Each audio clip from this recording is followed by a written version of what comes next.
से कर सकते हैं जो नहीं जानते वक्फ क्या है। आपके अनुरूप चर्चा नहीं हो सकती। इस सदन में हर सदस्य बोलने के लिए स्वतंत्र है।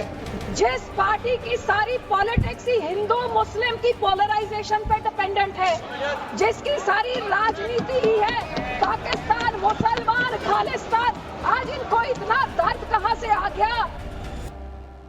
मैं आपको बताना चाह रहा हूं स्पीकर साहब, ये बिल का मकसद सिर्फ मुसलमानों को जलील और रुस्वा करना है, मुसलमानों को दूसरे दर्जे का शहरी बनाने का इनका मकसद है। सर, अगर आप हिस्ट्री को पढ़ेंगे तो महात्मा गांधी उस वक्त के व्हाइट अफ्रीका में सफेद फार्म अफ्रीका के कानून को महात्मा गांधी ने कहा था कि ये मेरा कॉन्शियंस उसको मानता नहीं, मैं इस कानून को कबूल नहीं करता हूं। तो महात्मा गांधी ने क्या किया, उन्होंने उस कानून को फाड़ दिया। तो मैं गांधी की तरह इस कानून को फाड़ता हूं, ये अनकॉन्स्टिट्यूशनल है। न तेरा है न मेरा है, ये हिंदुस्तान सबका है। नहीं समझी गई ये बात तो नुकसान सबका है। सरकार कह रही है कि ये कानून हम मुसलमानों के भले के लिए आ रहे हैं। जब मैं आपसे सुनता हूं तो मुझे लगता है कपिल शर्मा कमेटी सदस्य में बोल रहा है। आप मुसलमानों का भला कर रहे हैं। दोनों सदन में एक भी सदस्य, दोनों सदन में सिर्फ एक सदस्य गुलाम अली को छोड़ के एक भी सदस्य आपका मुसलमान नहीं है। आप मुसलमानों का भला कर रहे हैं। पूरी सरकार में एक मंत्री आपका मुसलमान नहीं है। आप मुसलमानों का भला कर रहे हैं। सभापति महोदय, हम ही को कातिल कहेगी दुनिया, हमारा ही कत्लेआम होगा। हम ही कुएं खोदते फिरेंगे, हम ही पे पानी हराम होगा।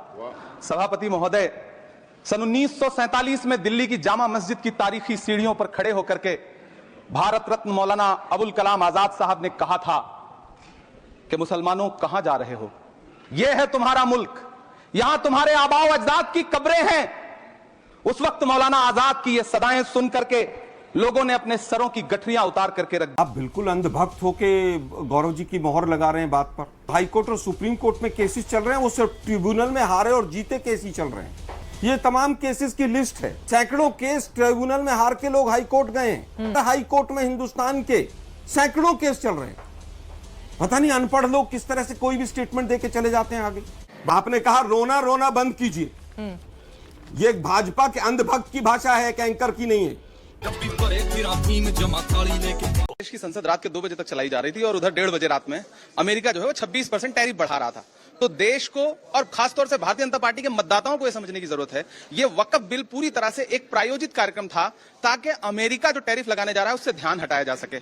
ये सरकार सच्चे मुद्दों से, अच्छे मुद्दों से, जरूरी मुद्दों से देश का ध्यान भटकाना चाहती है। इसलिए कभी वक्फ के नाम पे, कभी ट्रिपल तलाक के नाम पे, कभी सीए के नाम पे, जिनसे इस देश के आम आवाम का कोई फायदा नहीं होना।